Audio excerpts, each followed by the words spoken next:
Socorro! Ô, Camilo, por que você fala tanto desses bandidos na rua? Não pode ficar falando desses pitaristas que andam por aí, Camilo. Ah, socorro! Já chego da penha lá em São Paulo, lá falando dos coitados na rua. Eles estão com fome também. Eles andam por aí roubando, andando maconha, tudo porque eles querem dinheiro para se comer, tá vendo? Aperta seu cu. Ah, se você não parar de falar da sua vida, eu vou falar que você é igual eles também. É seu cu. Viu, Gacamar, também? Você também, viu? Tá uma barbaridade vocês também. Todo dia vocês estão falando deles.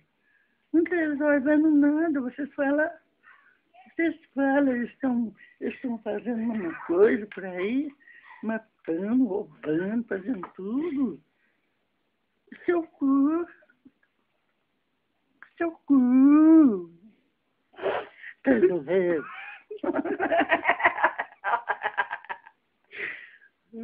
Pronto, acabou. Agora não faz mais nada.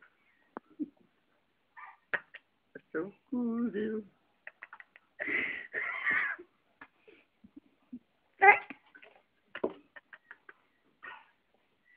Cu.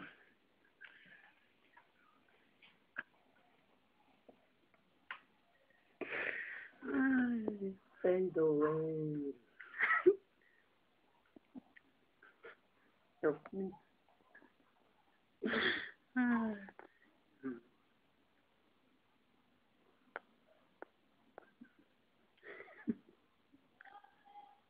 Cu.